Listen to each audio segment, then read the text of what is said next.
రాజమహేంద్రవరం ఘటనకు సంబంధించి పాలకేంద్రంలో కూలెంట్ లీకేజీనే ప్రస్తుత పరిస్థితికి కారణమని ప్రాథమికంగా అంచనా వేసినట్లు ఆరోగ్య కుటుంబ సంక్షేమ శాఖ కమిషనర్ వీరపాండియన్ వెల్లడించారు.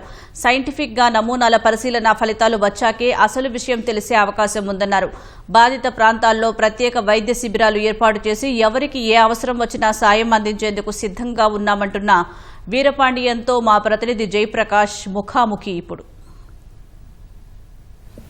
రాజమండ్రిలో గత 2 రోజుల నుంచి ఎన్యూరియాతో బాధపడుతూ పలువురు ఆసుపత్రుల్లో చికిత్స పొందుతూ ఉన్నారు. ఇప్పటి వరకు 4 మృతి చెందారు. అసలు ఎందుకు ఈ పరిస్థితి వచ్చింది, అక్కడ ఎటువంటి సహాయక చర్యలు చేపడుతూ ఉన్నారు, ఏ విధంగా అక్కడ వైద్యపరంగా చర్యలు చేపడుతూ ఉన్నారు అని తెలిపేందుకు మనతోటి ఆరోగ్య శాఖ కమిషనర్ వీరపాండ్యన్ ఉన్నారు. వారిని అడిగి పూర్తి వివరాలు తెలుసుకుందాం.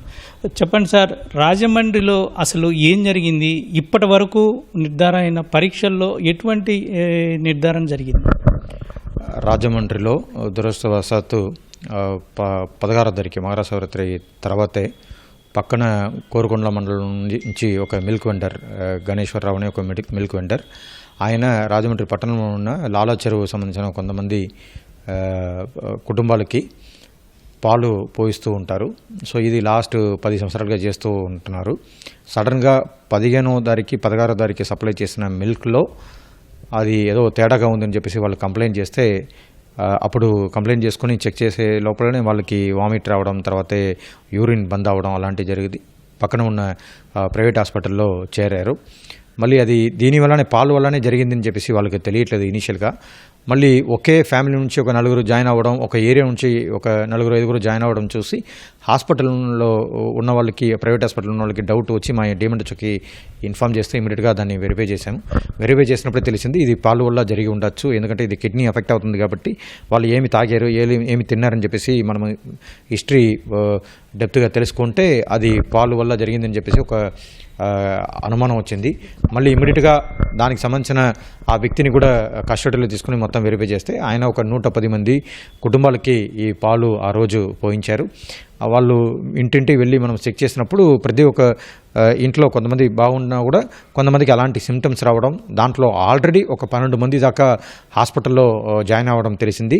ఆ జాయిన్ అవుతున్నప్పుడు తెలుసుకుంటున్నప్పుడే ఒక 2 చనిపోయారు. మళ్ళీ డీటెయిల్గా చెక్ చేసిన తర్వాత మళ్ళీ ఇంకా 2 చనిపోయారు. సో అందరం కూడా ఈ సేమ్ కిడ్నీ రీనల్ ఫెయిల్యూర్ వల్ల కంప్లీట్గా యూరిన్ డ్రాప్ అవడం వల్ల ఇది జరిగిందని చెప్పేసి తెలిసింది. తర్వాతే ఇమీడియట్గా డిస్ట్రిక్ట్ అడ్మినిస్ట్రేషన్ నుంచి యాక్షన్ తీసుకొని అన్ని ఇంట్లో ఉన్న ప్రతి ఒక్కరిని వెరిఫై చేసుకుని హెల్త్ స్క్రీనింగ్ చేసుకుని బ్లడ్ శాంపుల్ కలెక్ట్ చేసుకుని వాళ్ళకి ఏం జరిగిందని చెప్పేసి టెస్ట్ చేయడం మొదలైంది.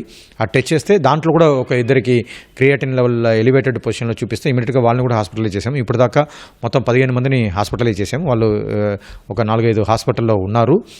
ఇప్పుడు సిట్యువేషన్ కంట్రోల్లో ఉంది. ఎందుకంటే నిన్న 1 జాయిన్ అయ్యారు, మొన్న 2 జాయిన్ అయ్యారు, దానికి ముందు ఈ 12 మంది జాయిన్ అయ్యారు. ఈ 4 చనిపోవడం కాకుండా మొత్తం 19 మంది దాకా జాయిన్ అయినట్టుగా మన దగ్గర రికార్డు ఉంది. మళ్ళీ ఇది ఎందుకు జరిగిందని చెప్పేసి ఆ ఫుడ్ శాంపుల్స్ కలెక్ట్ చేసుకున్నాము. 10 శాంపుల్ కలెక్ట్ చేసుకున్నాము. 5 గవర్నమెంట్ ల్యాబ్కి, 5 ఒక ప్రైవేట్ ల్యాబ్కి హైదరాబాద్కి పంపించడం జరిగింది. ఇక్కడ మన గవర్నమెంట్ ల్యాబ్ కూడా పంపించడం జరిగింది. ఇది కాకుండా ఫారెన్సిక్ సైన్స్ ల్యాబొరేటరీ పోలీస్ వాళ్ళు కూడా వాళ్ళు టీం పట్టుకొని ఆ ఫుడ్ మెటీరియల్ని కూడా కొన్ని కలెక్ట్ చేసుకున్నారు. తర్వాత ఈ 4 చనిపోయిన వాళ్ళు డెడ్ బాడీ పోస్ట్మార్టం చేసి ఆ శాంపుల్స్ కూడా కలెక్ట్ చేసుకున్నారు. సో ఇది మనకు 48 to 72 అవర్స్లో మనకు హెవీ మెటల్ టెస్టింగ్ రిజల్ట్స్ వస్తుంది. తర్వాత 5 to 6 డేస్లో మనకు ఈ బ్యాక్టీరియాలజికల్ గ్రోత్ వల్ల వచ్చే టెస్టింగ్ రిజల్ట్స్ కూడా వస్తాయి. ఇవన్నీ వచ్చిన తర్వాత కన్ఫామ్గా ఏ కారణం వల్ల చనిపోయారని చెప్పేసి మనం చెప్పగలుగుతాము. ఇప్పటికీ మాకున్న అనుమానం ఆ పాలు వ్యాపారి వాడుతున్న అక్కడ ఆ ప్రాంతంలో ఏదో ఒకటి జరిగి ఉందని చెప్పేసి మాకు అనుమానం ఉంది. ఎందుకంటే హాస్పిటల్ విజిట్ చేసాము, సంబంధించిన వాళ్ళతో మాట్లాడాము, ఆ సంబంధించిన ప్లేస్ కూడా వెళ్ళి చూసాము. కాబట్టి పోలీస్ వాళ్ళు చాలా డీటెయిల్గా ఇన్వెస్టిగేషన్ చేస్తున్నారు. వాళ్ళు కొన్ని ఐడెంటిఫై చేసినది కూడా మనకు టెస్ట్ రూపంలో కన్ఫర్మ్ అవ్వాలి. అంటే ప్రాథమికంగా జరిపినటువంటి విచారణలో ఇథైల్ గ్లైకాల్ అనేటువంటి కూలెంట్ ఆయిల్ అందులో కలిసింది అనేటువంటిది చెప్తూ ఉన్నారు. అది ఎంతవరకు నిర్ధారించారు? ఒకవేళ అది కనుక వాడితే ఎట్లాంటి ప్రమాదం ఉంటుంది? సో ఎథిలిన్ గ్లైకాల్ అనేది చాలా డేంజరస్ టాక్సిక్ మెటీరియల్ అది. సో అది పెద్ద డేంజరస్ కెమికల్ కాబట్టి అది కలిసి ఉంటే ఖచ్చితంగా ఇలాంటి సంఘటనలు జరిగే అవకాశం ఉంటుంది. సో మేము కూడా అవన్నీ చూసుకున్న తర్వాతే ఒక అసంప్షన్కి వచ్చాం. కానీ దాన్ని మనం సైంటిఫిక్గా ప్రూవ్ చేయాలంటే టెస్టింగ్ అన్ని చేయాలి, రిజల్ట్ రావాలి, సైంటిఫిక్గా ప్రూవ్ చేయాల్సిన అవసరం ఉంది. కాబట్టి దాన్ని కూడా పోలీసు వాళ్ళు ఒక అనుమానంగా నిన్న మాకు చూపించడం జరిగింది. సో ఆ రకంగా కూడా దాన్ని విచారణ చేస్తున్నాం. ప్రస్తుతం చికిత్స పొందుతున్న వాళ్ళకి ప్రత్యేక చికిత్స, వాళ్ళకి ప్రత్యేకంగా ఔషధాలు ఏమైనా తెప్పిస్తున్నారా? ఎట్లాంటి చర్యలు చేపడుతున్నారు? మొత్తం 15 మంది ట్రీట్మెంట్ తీసుకుని ఉంటే నిన్న గౌరవ ముఖ్యమంత్రి గారు మాకుతో రివ్యూ చేసుకుని తర్వాత ఆదేశాలు ఇచ్చారు. వాళ్ళకి ఏ రకమైన సపోర్ట్ కావాలో పూర్తిగా ఇవ్వమని చెప్పారు. మొత్తం గవర్నమెంట్ నుంచే వాళ్ళకి అవుతున్న అన్ని ఖర్చులు కూడా చూసుకుంటామని చెప్పారు. మళ్ళీ 15,000 రూపాయలు చనిపోయిన వాళ్ళు ఫ్యామిలీ కూడా ఎక్స్గ్రేషియా ప్రకటన చేశారు. మళ్ళీ ఇది మేము ఒక ఎక్స్పర్ట్ నెఫ్రాలజిస్ట్ని కూడా దీనిలో ఇన్వాల్వ్ చేయడం జరిగింది. ఆయన సలహాలు కూడా తీసుకున్నాము. నిన్న డాక్టర్ రవిరాజు గారు రాజమండ్రి వచ్చి పేషెంట్స్ అందరూ కూడా చెక్ చేశారు. ఈ ప్లేస్ మొత్తం కూడా చెక్ చేసుకుని హిస్టరీ నుంచి చూసుకున్న తర్వాత ఆయన కొన్ని కొన్ని మార్పులు చేయమని చెప్పేసి ట్రీట్మెంట్లో కొన్ని ఫాస్ట్గా బాగా అవడానికి వాళ్ళకి కొన్ని ట్రీట్మెంట్లో మార్పులు చేయమని చెప్పారు. దానికి సంబంధించిన కొన్ని డ్రగ్స్ కూడా ఆయన ప్రిస్క్రైబ్ చేశారు. ఆ డ్రగ్ ఇక్కడ మనకు దొరకట్లేదు, అది ముంబై నుంచి చెన్నై నుంచి తెప్పిస్తున్నాము. సో అది కూడా ఈరోజు రాత్రి లోపల వస్తుంది. ఆ డ్రగ్ కూడా ఇవ్వడం జరుగుతుంది. దానివల్ల చాలా ఫాస్ట్గా రికవర్ అయ్యే అవకాశం ఉంటుంది. సో అది కూడా గవర్నమెంట్ తరపు నుంచి టేకప్ చేస్తున్నాం. మొత్తం ఇప్పటి వరకు ఘటనా ప్రాంతంలో ఎంతమంది వైద్య బృందాలు అక్కడ పనిచేస్తూ ఉన్నాయి? ఎన్ని రోజుల పాటు ఈ కార్యక్రమాలు, ఈ వైద్య శిబిరం అక్కడ కొనసాగుతుంది?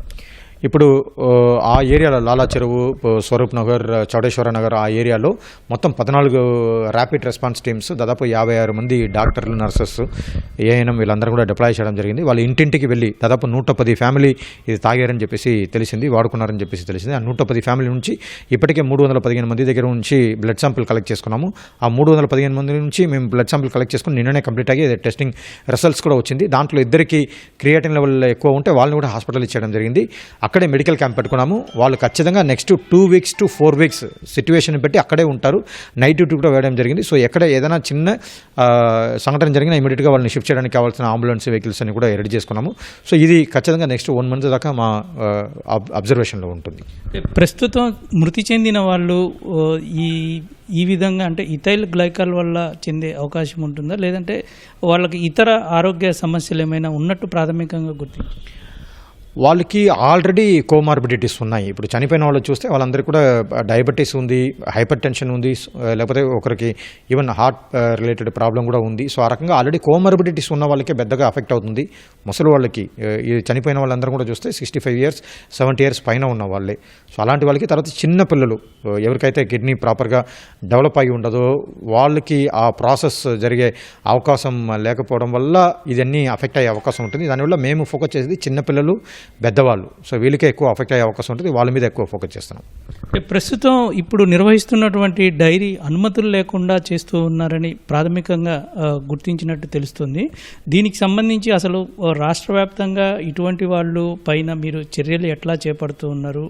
ఫుడ్ అండ్ కంట్రోల్ వాళ్ళు ఎటువంటి తనిఖీలు చేపడుతూ ఉన్నారు?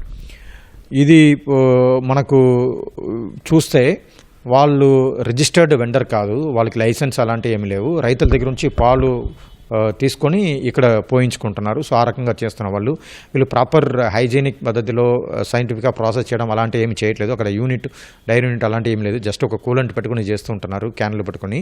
సో ఇలాంటి సంఘటన మళ్ళీ జరగకుండా మా ఫుడ్ సేఫ్టీ డిపార్ట్మెంట్ ద్వారా ఈరోజు డైరెక్టర్ IPM ఆధ్వర్యంలో ప్రతి ఒక్క జిల్లాలో ఉన్న assistant food controller, gazetted food inspector, technician person వీళ్ళందరినీ కూడా పెట్టుకుని, food safety officer, technical persons అందరినీ పెట్టుకుని ప్రతి ఒక్క జిల్లాలో ప్రతి ఒక్క విలేజ్లో ఈ రకంగా ఎవరైతే చేస్తూ ఉంటున్నారో వాళ్ళందరూ కూడా పిలిపించి మొత్తం కూడా చెక్ చేయమంటున్నాము. వాళ్ళకి ట్రైనింగ్ ఇవ్వమంటున్నాము. ఎక్కడైనా తప్పు జరుగుతుంటే వాళ్ళ మీద యాక్షన్ కూడా తీసుకోమని చెప్తున్నాము.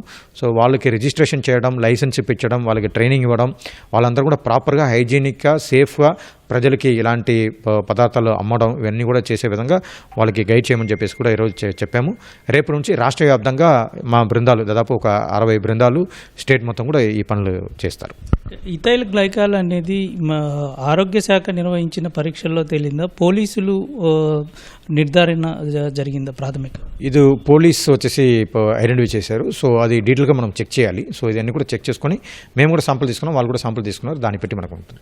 అయితే ఈ ప్రాంతంలో ఇప్పుడు ప్రజలు చాలా భయాందోళనకు గురవుతూ ఉన్నారు. వాళ్ళకి మీరు ఎటువంటి సందేశం ఇస్తారు?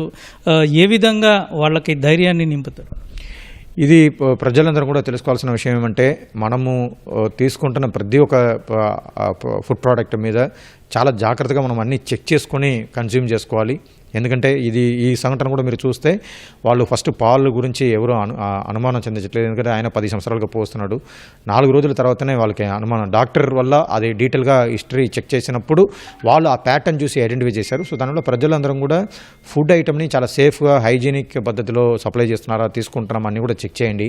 ఏదైనా చిన్న మార్పులు వస్తే ఒక దగ్గర ఉన్న గవర్నమెంట్ అథారిటీస్కి తెలియచేయండి, గవర్నమెంట్ డాక్టర్కి తెలియచేయండి. ప్రైవేట్ హాస్పిటల్కి పోయినా లేకపోయినా వాళ్ళు గవర్నమెంట్ అథారిటీకి చెప్తే అది ఒక డిపార్ట్మెంట్ సంబంధించిన ఇష్యూ మాత్రం కాదు, చాలా డిపార్ట్మెంట్స్ దాంట్లో ఇన్వాల్వ్ అవ్వాల్సిన అవసరం ఉంది. ఒక ప్రైవేట్ హాస్పిటల్కి అయితే డాక్టర్ మాత్రమే చూస్తారు. సో దానివల్ల మాకు చెప్తే ఇమీడియట్గా సంబంధించిన అన్ని డిపార్ట్మెంట్ ఇన్వాల్వ్ అవుతారు, ఎక్స్పర్ట్స్ని ఇన్వాల్వ్ చేస్తాము, చెక్ చేస్తాము, టెస్ట్ చేస్తాము, ఏమేదని తెలుసుకోవచ్చు. దానివల్ల ప్రజలు ఎక్కడైనా ఏదైనా సమాచారం ఉంటే మా దృష్టికి తీసుకుని రావాల్సిందిగా కోరుతున్నాం.